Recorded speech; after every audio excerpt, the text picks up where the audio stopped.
अपनी फिल्मों में अपनी अदाकारी से सबको रुलाने वाले ट्रेजेडी किंग के नाम से मशहूर एक्टर दिलीप कुमार उर्फ मोहम्मद यूसुफ खान का निधन 58 साल की उम्र में आज सुबह 7:30 बजे मुंबई के खार हिंदुजा अस्पताल में हुआ। एक्टर का अंतिम संस्कार आज ही किया जाएगा। आज हम दिलीप कुमार के बारे में कुछ ऐसी चीजें बताएंगे जो जानते तो सब हैं लेकिन शायद याद किसी को भी नहीं। आज हम बात करेंगे दिलीप कुमार और मधुबाला की लव स्टोरी की। फिल्मों में तो दिलीप कुमार के साथ ट्रेजेडी होती ही रहती थी, लेकिन असल जिंदगी में उनके साथ ट्रेजेडी तब हुई जब उनके दिल ने उन्हें दगा दी थी। दिलीप कुमार और मधुबाला की मोहब्बत की शुरुआत तो एक गुलाब के फूल से हुई थी, लेकिन इस मोहब्बत के फूल ने इन दोनों के लिए ढेर सारे कांटे थे। साल 1951 में दिलीप कुमार और मधुबाला ने फिल्म तराना में एक साथ काम किया। उस वक्त दिलीप कुमार को ये खबर नहीं थी कि मधुबाला दिल ही दिल में दिलीप कुमार से प्यार करने लगी है। फिल्म तराना की शूटिंग के दौरान मधुबाला ने अपनी करीबी मेकअप आर्टिस्ट के हाथों दिलीप कुमार को एक खत भेजा। खत के साथ एक लाल गुलाब भी था। उर्दू में लिखे हुए इस खत में मधुबाला ने लिखा था, अगर आप मुझे चाहते हैं तो ये गुलाब कबूल फरमाइए, वरना इसे वापस कर दीजिए। मधुबाला की मोहब्बत की इस निशानी को दिलीप कुमार ने खुशी खुशी कबूल कर लिया और फिल्म तराने के सेट्स पर दिलीप कुमार और मधुबाला की असली लव स्टोरी भी परवान चढ़ने लगी। मधुबाला की कमाई से ही उनके पूरे घर का खर्च चलता था, इसलिए उनके पिता नहीं चाहते थे कि मधुबाला किसी भी अफेयर में पड़े। लेकिन एक दूसरे के इश्क में गिरफ्तार दिलीप कुमार और मधुबाला मिलने का कोई न कोई तरीका ढूंढ ही लेते थे। मुगले आजम की शूटिंग के दौरान जब दिलीप कुमार की शूटिंग नहीं भी होती थी, उन दिनों में भी वो मधुबाला से मिलने फिल्म के सेट पर आ जाया करते थे और चुपचाप खड़े होकर मधुबाला को शूटिंग करते हुए देखते थे। जुबान जरूर खामोश रहती थी, लेकिन सारी बातें आंखों ही आंखों में हो जाया करती। मुगले आजम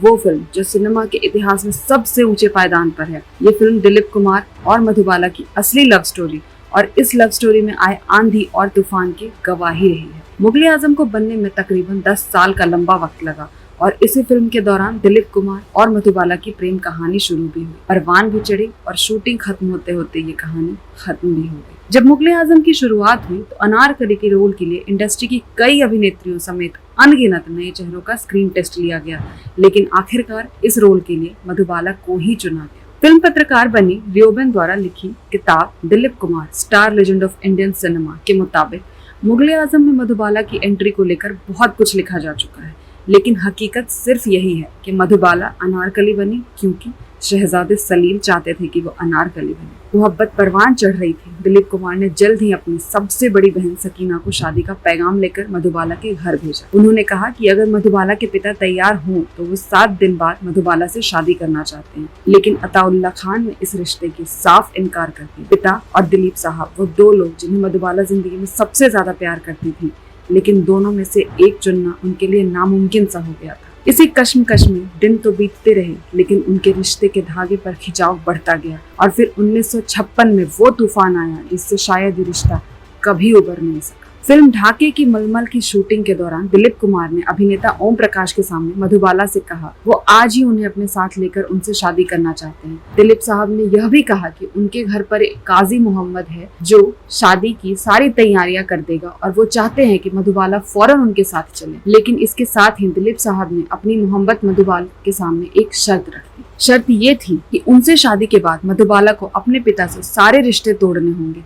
ये शर्त सुनकर मधुबाला खामोश हो गई। उनके होठों से एक लफ्ज भी ना निकला। उनकी खामोशी देखकर दिलीप कुमार बोले, क्या इसका मतलब ये है कि तुम मुझसे शादी नहीं करना चाहती? मधुबाला की चुप्पी नहीं टूटी। मधुबाला की खामोशी से दिलीप कुमार का गुस्सा बढ़ता जा रहा था। वो फिर बोले, अगर मैं आज यहाँ से अकेले गया तो फिर कभी लौटकर तुम्हारे पास नहीं आऊंगा मधुबाला। मधुबाला चुप रही और उनकी आंखों के सामने दिलीप कुमार उठे और वहां से चले गए। ना सिर्फ उस कमरे से बल्कि मधुबाला की जिंदगी से भी चले गए, हमेशा हमेशा के लिए। दिलीप साहब मधुबाला की जिंदगी से तो चले गए थे, लेकिन ये दोनों अब भी कुछ फिल्मों में साथ काम कर रहे थे। मुगले आजम अभी पूरी नहीं हुई थी और बी.आर. चोपड़ा की नया दौर की आउटडोर शूटिंग का वक्त भी आ चुका था। नया दौर की हीरोइन मधुबाला थी। फिल्म की 40 दिन की शूटिंग भोपाल में होनी थी, लेकिन मधुबाला के पिता अताउल्ला खान ने उन्हें भोपाल भेजने से साफ इनकार कर दिया। इसकी वजह से मधुबाला की खराब हो रही सेहत और साथ ही दिलीप कुमार भी थे। बी.आर. चोपड़ा ने बहुत समझाया लेकिन अताउल्ला खान नहीं माने।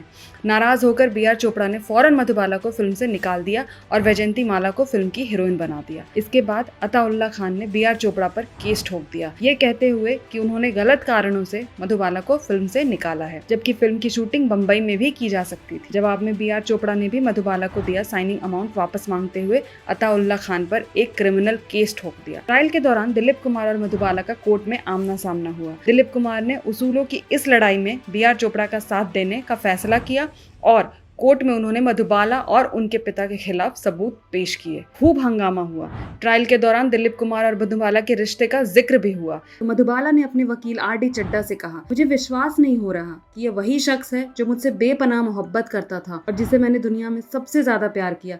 लेकिन तमाम बहस और बयानों के बावजूद दिलीप कुमार मधुबाला के लिए अपनी मोहब्बत को नहीं छुपा सके। सुनवाई के दौरान गवाही देते हुए दिलीप कुमार ने भरी अदालत में ऐलान किया, योर ऑनर, मैं इस औरत से प्यार करता हूँ और अपनी जिंदगी के आखिरी दिन तक इससे प्यार करता रहूंगा। दिलीप कुमार और मधुबाला का रिश्ता तो टूट चुका था, लेकिन फिल्म मुगले आजम की शूटिंग अभी बाकी थी और इस फिल्म के एक सीन की शूटिंग के दौरान थप्पड़ की ऐसी गूंज सुनाई दी कि हर कोई सन्न रह गया। मुगले आजम का एक बेहद खास सीन फिल्माया जाना था, जिसमें शहजादा सलीम अनारकली को थप्पड़ मारता है। इन दिनों दिलीप साहब और मधुबाला के बीच बातचीत नहीं होती थी, लेकिन इस सीन के दौरान मोहब्बत और रुसवाई के दबे हुए सारे जज्बात उभर आए और सीन के दौरान दिलीप कुमार मधुबाला के गाल पर पूरी ताकत से झन्नाटेदार थप्पड़ रशीद कर दिया। 1966 में मधुबाला बुरी तरह बीमार पड़ी थी। उन्होंने दिलीप साहब को मिलने के लिए बुलाया। इस मुलाकात का जिक्र करते हुए दिलीप कुमार कहते हैं, वो मरना नहीं चाहती थी। मुझे बहुत अफसोस हुआ जब उन्होंने मुझसे पूछा कि अगर वो ठीक हो जाएंगी तो क्या मैं उनके साथ फिर से फिल्म में काम करूंगा। मैंने उनसे कहा, तुम जरूर ठीक हो जाओगी, तुम ठीक ही हो। मैंने तुमको यकीन दिलाता हूँ और वादा करता हूँ कि मैं तुम्हारे साथ फिल्म में काम करूंगा। लेकिन ये वादा कभी पूरा नहीं हो सका। जिस वक्त मधुबाला की मौत हुई उस वक्त दिलीप कुमार मद्रास में फिल्म गोपी की शूटिंग कर रहे थे। शाम को जब तक वो वापस बम्बई पहुंचे तब तक मधुबाला को सुपुर्दे खाक कर दिया जा चुका था। वो उनकी आखिरी झलक तक नहीं देख सके। वे सीधे कब्रिस्तान गए और बहुत देर तक मधुबाला की कब्र के पास खड़े रहे।